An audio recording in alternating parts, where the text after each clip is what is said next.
이번 시간에는 원천징수 파트 중 일용직 근로소득 관리에 대해 알아보도록 하겠습니다.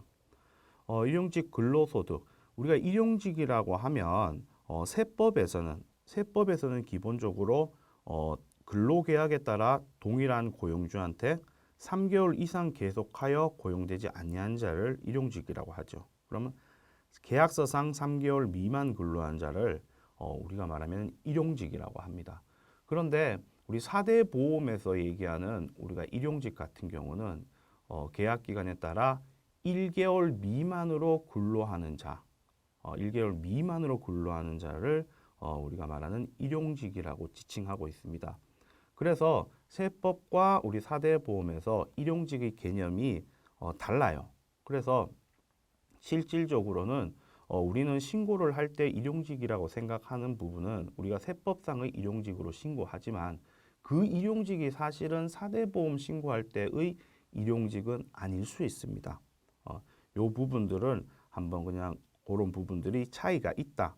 차이 부분을 통해서 별도로 사실상 4대 보험 신고와 세법 신고가 달리 해야 되는 부분이 있기는 하지만 우리는 통칭적으로 일용직을 뭐 3개월 미만 뭐 이런 자들을 일용직으로 해서 신고를 하죠. 그래서 일용직 근로자에 대한 소득 내역들의 설명이나 입력 부분이 여기에 일용직 근로관리 부분에 있습니다. 자, 일용직 근로관리는 똑같습니다. 상단에 이렇게 입력하는 란이 있고요. 이렇게 4개까지 사실상은 3개까지 입력이고 4개는 뭐 자동적으로 불러와서 뭐 붕괴를 하는 부분이니까 이렇게 입력하는 란이 있고 나머지 지급 명세서를 제출하고 일용직 소득을 조회하는 란입니다. 사실 뭐 다른 것들의 소득에 비해서는 좀 내역들이 간단한 부분이 있죠. 그런데 우리는 일용직 근로소득에 대해서 신고를 하고 나서 추가적으로 여기 4대 보험 기타 사회 쪽에 가시면은 여기 사회보험 관리에서 근로내역 확인 신고서도 추가적으로 제출하죠. 이 부분은 세법의 얘기가 아니고 사실상은 이제 우리가 말하는 근로기준, 그러니까 고용보험 관련된 부분들이 해당되겠죠. 근데 일용직과 근로내역 확인 신고서는 연관돼서 보셔야 되는 부분이죠, 당연히. 예. 그래서 근로소득 관리의 일용직 부분은 이렇게 항목들이 구성되어 있다라고 이해를 하시면 될 것 같습니다. 그 다음 일용직 사원 등록을 한번 보도록 하겠습니다. 자, 일용직 사원들을 이렇게 등록하는 란입니다. 위에 상단의 메뉴 박스를 먼저 보신다면 뭐 준번호 검색 이런 부분들은 그냥 보시면 이해될 수 있는 부분이죠.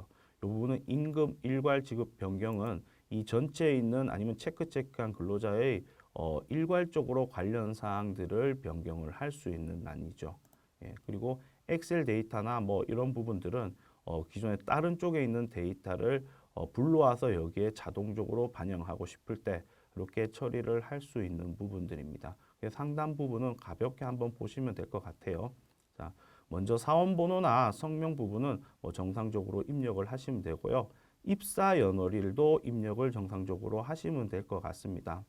그리고 관련 인적사항이나 이런 부분들도 뭐 입력하는 데는 큰 무리가 없을 것 같습니다. 그래서 여기에서 주의 깊게 보셔야 될 것들이 몇 개가 있긴 한데 여기에서 고용보험 직종 부분이죠. 이 부분은 근로내역 확인 신고서 때 정상적으로 이 부분이 입력을 했다면은 근로내역 확인 신고서에 정상적으로 이 부분들이 반영되죠. 왜냐하면 근로내역 확인 신고서에는 이 부분들이 반영이 되게끔 서식이 나와 있어요. 한번 확인을 뭐 간단하게 해보도록 하겠습니다.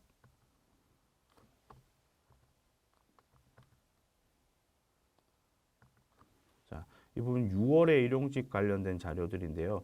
여기에 보시면은 이 부분들은 결과적으로 일용직 급여 입력을 했을 때 자동적으로 불러와지는 것들이죠. 전체적으로. 그래서 이 부분 인해서 여기에 직종 부분이 있고 국적이나 이런 부분이 내용들이 있죠. 그래서 이 부분들을 자동적으로 여기서 뭐 이렇게 바로 입력을 하셔도 되겠지만 굳이 그렇게 하는 것보다 업무를 효율적으로 하자면은 여기에서 정상적으로 입력을 해 놓는 것이 아마 업무를 효율적으로 할 수 있는 부분이겠죠. 그래서 이 부분도 잘 보시고 우리가 체류 자격, 우리가 관련된 체류 자격 부분, 외국인에 해당된다면은 체류 자격이나 뭐 이런 부분도 정확하게 입력을 하셔야지 이 부분에 대한 실수가 없습니다. 우리가 외국인이 해당된 경우에는 이 체류 자격을 입력을 하셔야 되겠죠. 왜냐하면 근로내역 확인 신고서에도 이 자료가 들어가는 부분이니까요.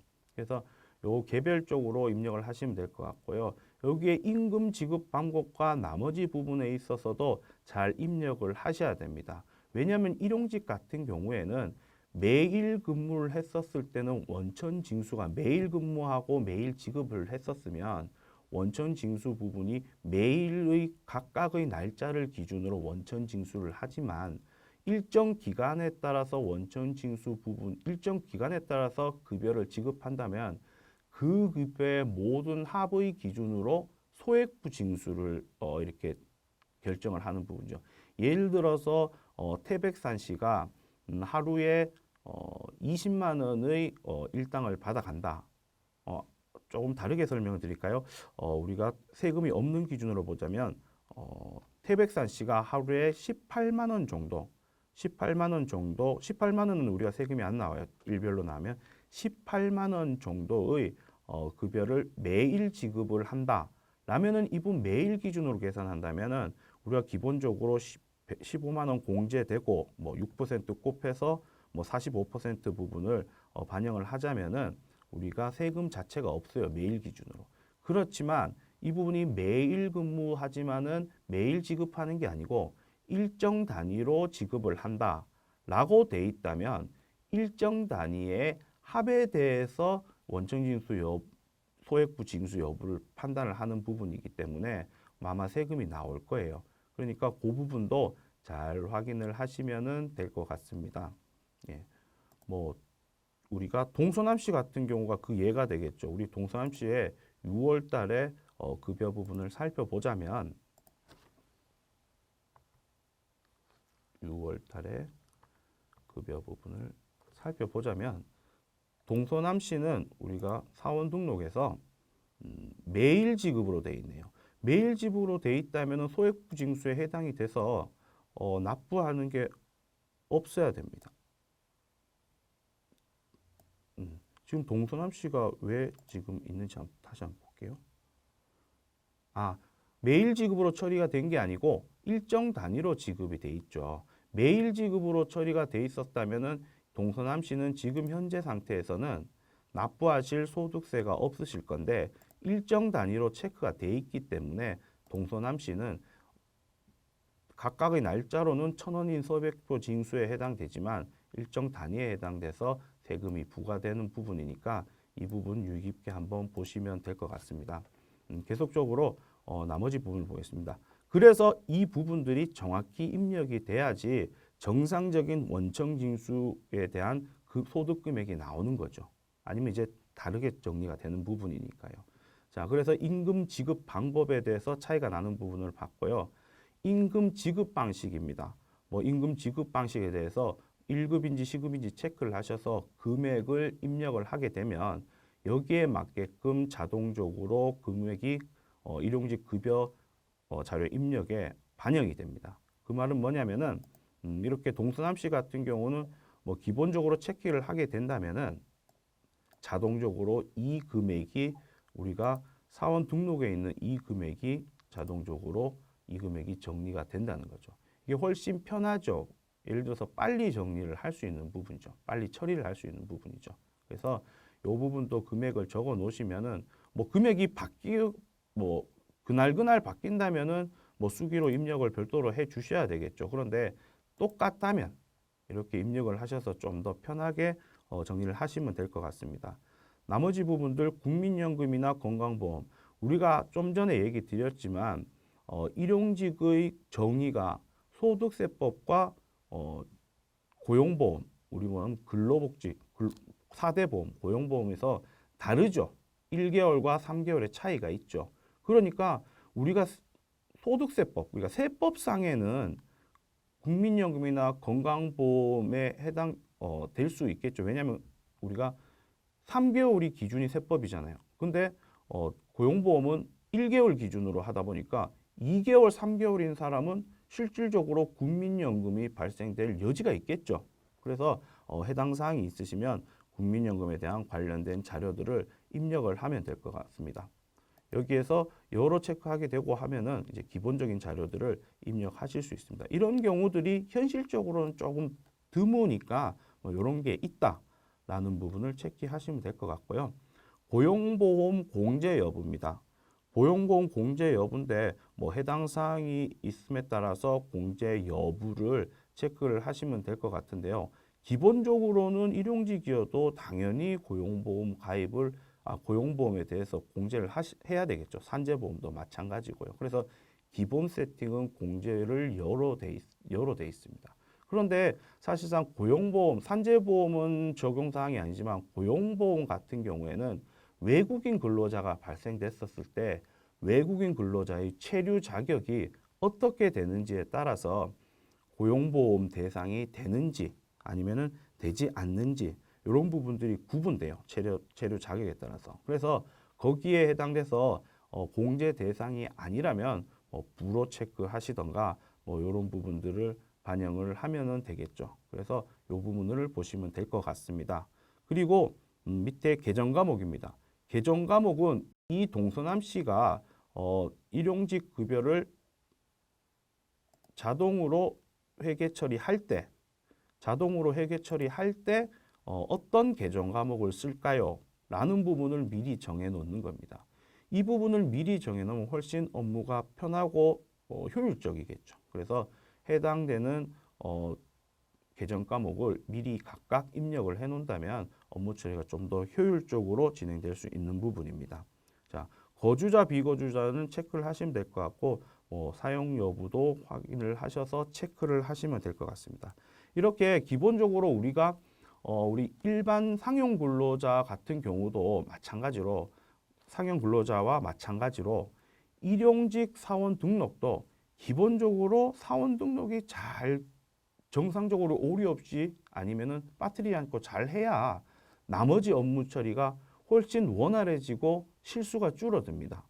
그러니까 우리는 일용직 사원 등록 부분에 있어서 사원 등록을 정확하게 입력하는 것이 일용직 급여를 반영하는 데 첫 번째라는 거, 이 부분도 잘 기억을 하셔야 될 것 같습니다. 자, 이제는 일용직 급여 자료 입력을 보도록 하겠습니다. 급여 자료 입력은 두 가지 방법이 있죠. 일괄하는 방법, 월별로 하는 방법. 초도에도 저번 장에서도 한번 설명드렸는데 일괄 방법은 결과적으로 잘 쓰면 안 되는 부분이죠. 왜냐하면 이 일괄 방법은 결과적으로 보자면 근로내역 확인 신고서를 제출할 수 없는 구조입니다. 그 부분을 이 기억을 하셔갖고 항상 일용직 급여 부분을 월별로 처리한다. 일괄로 부분은 지금 월별로 되어 있기 때문에 별도의 확인될 수 없는데요. 사실상 일괄로 하게 되면 여기에 보시다시피 지급월이 언제고 귀속월이 언제고 근무일수가 언젠지를 적게 돼 있죠. 이거는 며칠 날 근무했는지 적는 부분이 아니고 그 귀속월에 지급월에 며칠을 근무했는지만 적습니다. 뭐 하루, 20일 뭐 이렇게 적어요. 그러면 우리가 근로내역 확인 신고서에는 당연히 내역 서식 자체가 며칠의 부분이 아니라 언제 일했냐를 부분을 이렇게 체크하게 돼 있잖아요. 그런 부분이 있기 때문에 우리가 일괄로는 처리하지 않는다. 그래서 급여 자료 입력은 월별로 처리를 하는 부분이 있다. 뭐 근로내역 확인 신고서를 별도로 우리 거래처는 근로내역 확인 신고서를 거래처 자체에서 일괄로 자기들이 뭐 매달 신고를 하고 우리는 일용직 자료를 받아서 입력해서 신고하는 기준이라면은 우리는 일괄로 적용할 수 있겠죠. 그런데 우리 세무사 사무실에서 모든 것을 처리하고 근로내역 확인 신고서까지 제출한다면은 일괄로 처리하는 부분이 아니고 당연히 일용직 급여 월별로 입력을 해야 되는 부분이겠죠. 이 부분들이 있다는 거 유념을 하시면 될 것 같고요. 일용직 급여 자료 입력을 들어가 보도록 하겠습니다. 자, 아까 전에 6월 달로 조회했는데 관련된 내용 부분들을 이제 정리를 한 겁니다. 상단 부분은 이렇게 잘 보시면은 뭐 특별한 거는 없을 겁니다. 이 부분들을 확인을 잘 하시면 될 것 같고요. 개별적으로 기본적으로는 각각의 날짜에 더블 클릭을 하면 이렇게 더블 클릭을 하게 된다면 우리가 사원 등록에 입력된 금액만큼 자동적으로 계산이 됩니다. 이렇게 더블 클릭하면. 그런데 그렇게 더블 클릭하면 문제점이 근로내역 확인 신고서에는 근무 시간을 적게 돼 있잖아요. 그래서 우리가 근무 시간을 적고 하는 부분은 자동적으로 나오지 않죠. 그러니까 근무 시간이 언제인지는 사원 등록에 뭐 있었나요? 여기에서는 아마 제가 보기로는 근무 시간은 없어요. 근무 시간은 없기 때문에 이 부분에 있어서의 근무 시간을 적어 주셔야 합니다. 반드시. 근로내용 확인 신고서를 같이 신고하려면은 거기 근로내역 확인 신고서에 별도로 가서 뭐 근무 시간을 넣는 것보다 이렇게 근무 시간을 넣으면 자동적으로 근로내역 확인 신고서는 불러와지니까 여기에서 바로 넣으면 되겠죠.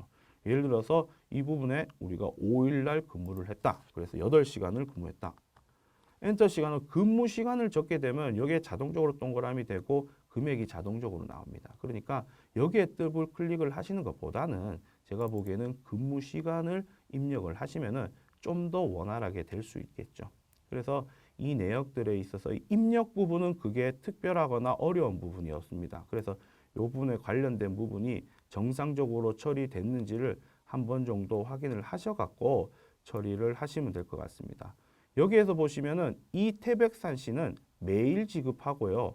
임금이 1급이고 연장도 1급이고 고용도 매일이고 뭐 이렇게 된다는 기본적인 사원 등록 메뉴에 입력한 자료들이 기본적으로 나오는 부분이 있으니까 이 부분도 확인하시고요. 나머지 상단 부분에 뭐 관련된 내역이나 이렇게 조회 전체로 할 수 있는지 아니면 우리가 일정 단위나 이런 부분으로 할 수 있는지 구분할 수 있는 부분이고 이 부분도 입력 사원만 보기 내지 뭐 일별 입력 자료만 보기 이런 부분들은 다 클릭하셔서 보는 방식의 차이 부분이라는 것만 확인을 하셔서 보시면 될 것 같으니까 이 부분은 특별한 부분이 없을 것 같습니다. 그래서 우리가 사원 등록을 정상적으로 처리하고 이 부분에서 정상적으로 처리를 한다면은 우리가 뭐 일용직에 대해서 거의 정리가 다 된 거라고 볼 수 있겠죠. 그래서 반드시 이 부분은 근무 시간을 입력을 해서 처리를 하는 부분이 그래도 훨씬 더 효율적이다라는 부분도 한번 기억하시면 될 것 같습니다.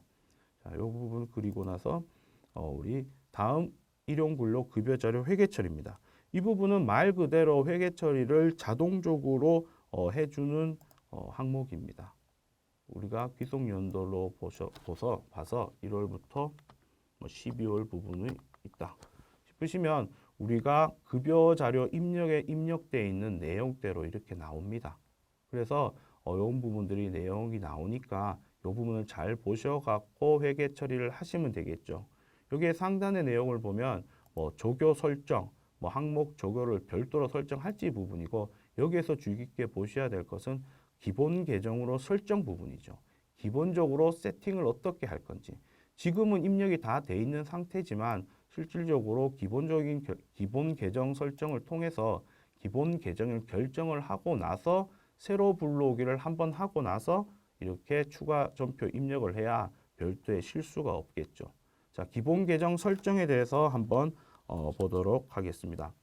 기본 계정 설정인데요. 자, 임금 부분입니다. 임금 부분에 있어서 임금의 기본적인 계정 과목이 어떻게 설정을 해야 되는지 부분이 나와 있는데요. 일괄 적용이 뭐 여가 있고 부가 있어요. 자, 밑에 보시면 일괄 적용이 여일 경우에는 해당 계정으로 일괄 적용된다.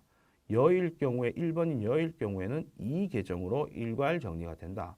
부일 경우에는 일용직 사원의 설정 계정으로 처리가 된다.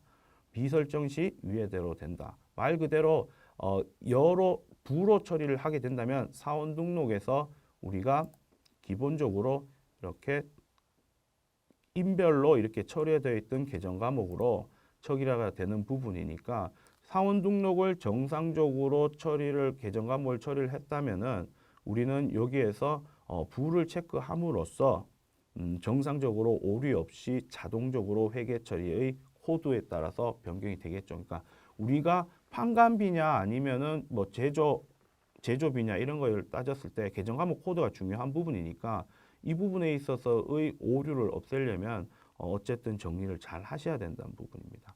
그래서 상단에 이 부분 설명드렸고요. 이제 기타 공제도 마찬가지입니다. 기타 공제에 해당된다면 그 계정 과목을 적으시면 되는데 뭐 특별하게 기타 공제가 있을 거는 제 생각에는 뭐 없을 것 같긴 해요. 그러니까 기타 공제가 있다면 추가적으로 설정을 한다. 그리고 차인 지급에 그러면은 차인 지급에 임금에서 세금이나 뭐 관련된 4대 보험을 뺐었을 때의 차인 지급액은 어떤 계정 과목으로 설정을 할지. 우리가 인건비나 이런 부분은 그때그때 줬었을 때 회계 처리할 수도 있겠지만 일반적으로 채무에 대해서는 우리가 기본적으로 거래처나 이런 부분을 걸어 놓죠. 그래서 뭐 가급적이면 차인 지급액이 뭐 미지급 금액이나 아니면은 뭐 미지급 비용이나 뭐 이런 식으로 해서 걸어 놓는 게 일반적이니까 어쨌든 우리가 미지급금으로 이렇게 설정을 했어요. 이런 설정을 한 상태에서 밑에 내역을 보시면 설정한 내용은 세로 불리기를 해야 반영된다고 했죠. 그래서 설정을 다 하고 확인을 누릅니다. 누르고 나서 이 체크를 하셔갖고 세로 불러오기를 하시면은 방금 설정한 내용대로 정리가 될 겁니다. 이 부분도 기억을 하시면 될 것 같고요. 나머지 추가적으로 회계 처리 부분에서는 보면 이 부분의 미예수금이라는 부분이 있죠. 이 예수금 관련된 부분들은 자동적으로 처리되는데 여기에는 예수금도 사실상은 채무에 해당되는 부분이죠. 그 예수금은 기본적으로 거래처 코드를 걸어놔야 되는 겁니다. 우리가 채권 채무 관련돼서는 거래처 코드를 걸어 놓으라고 하잖아요. 그래서 추가적으로 이렇게 관련된 거래처 코드를 입력을 해 놓으시면 다시 그 전표 입력 자동된 데 가서 다시 거래처 입력하는 것보다 한 번에 이렇게 거래처를 입력해 놓으시면 훨씬 뭐 2번 손 안 가니까 편하겠죠. 그러니까 이 거래처 입력을 잘 입력을 하셔야 됩니다. 이 거래처 입력은 거래처 등록에 없는 코드 번호를 뭐 우리가 플러스 키로 해갖고 뭐 새로 만들 수는 없어요. 그러니까 이 입력하기 전에 거래처 코드가 없었던 게 있다면 거래처 등록에 가서 우리가 말하는 회계관리의 거래처 등록, 이 거래처 등록에 가서 기본적인 사항들을 등록을 하고 나서 이 부분을 반영을 할 수 있는 부분입니다. 이렇게 분계 처리가 완료됐으면 해당 부분을 체크하셔서 전표 추가하시면 되는데요. 이 전표 추가하는 게 뭔가 오류가 생기고 뭐 한 명 정도 추가해서 다시 해야 되겠다나 뭐 이런 부분들이 발생된다면은 이 체크를 하신 부분을 전송 취소를 하시면 이 관련된 분계들이 우리 기본적인 일반 전표에서 삭제가 되는 부분이니까 이 부분도 잘 보셔갖고 처리를 하시면 될 것 같습니다.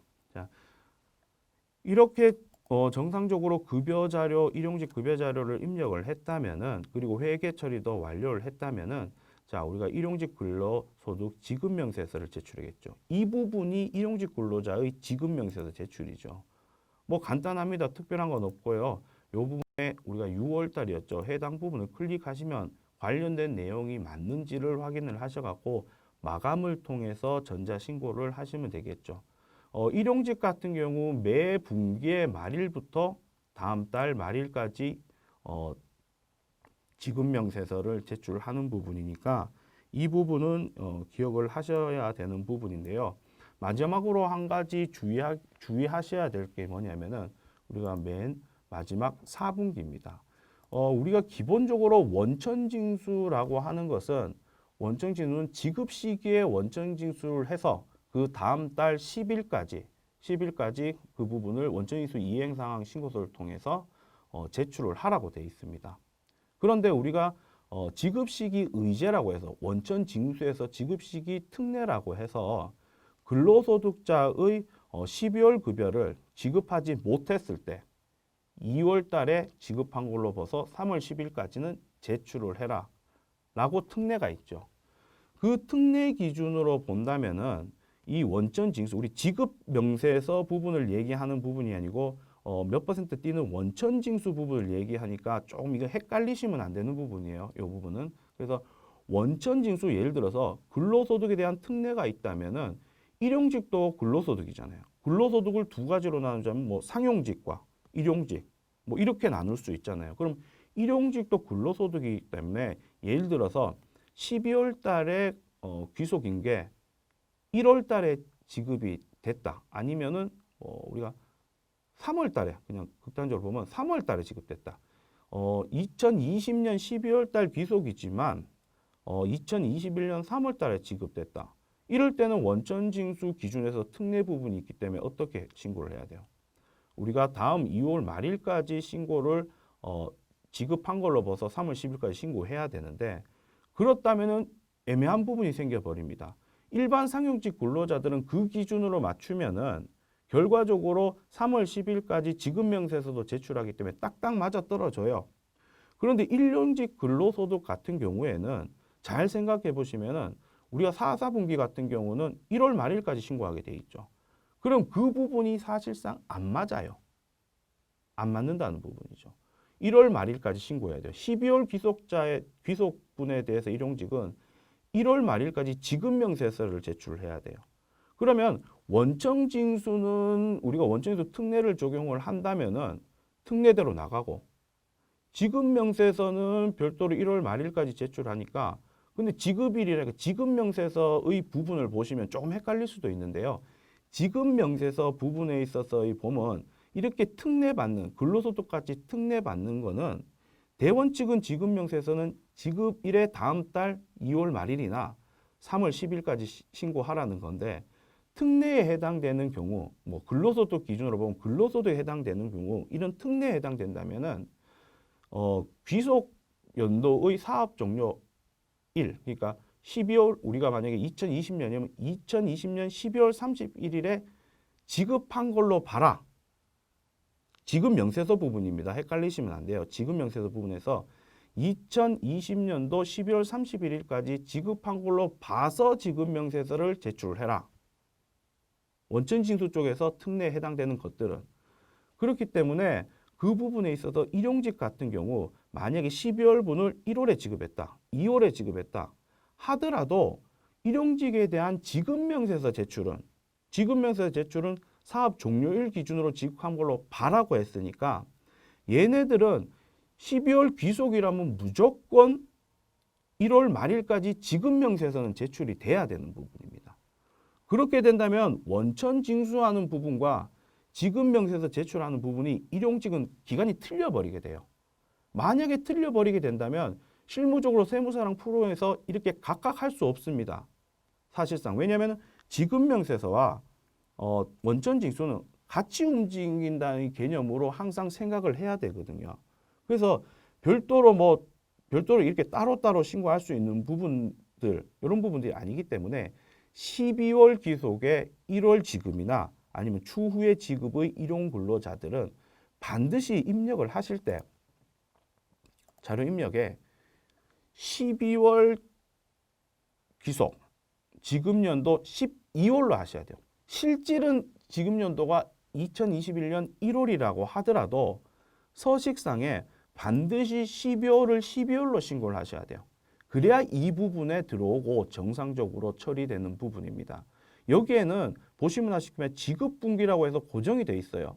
귀속으로 나올 수 있는 게 아니고 일용직 같은 지급분기로 고정으로 돼 있기 때문에 당연히 12월 귀속에 내년 1월로 정리를 하시면 여기에서 불러와지지 않습니다. 지급 기준이기 때문에. 그래서 뭐 조금 복잡한 얘기일 수는 있는데요. 그냥 이렇게 정리를 하시면 되죠. 간단하게. 일용직 근로자의 경우에는 12월 귀속이고 지급이 다음 연도라면 실질적으로 12월 귀속에 지급 연도가 12월인 걸로 해서 신고를 하는 게 편하다. 전반적으로. 원래는 지급명세는 그렇게 제출해야 됩니다. 근데 원청징수는 조금 다를 수 있죠. 특례 부분이 다르니까. 그렇지만 우리가 뭐 이러저러 머리 아프잖아요. 그러니까 딱 그냥 반드시 기억할 거는 12월 귀속자는 다음 연도 1월까지 지급하더라도 12월에 12월로 해서 급여 입력, 일용직 급여 입력을 입력한다. 이 부분을 반드시 기억을 하셔갖고 이렇게 처리를 하셔야 될 겁니다. 이 부분 어쨌든 좀 오류 부분이 많은 부분이 있는 부분이니까 이 부분은 일용직 부분을 잘 보셔야 될 거예요. 자, 이상으로 일용직 근로소득 관리에 대해 알아보았습니다.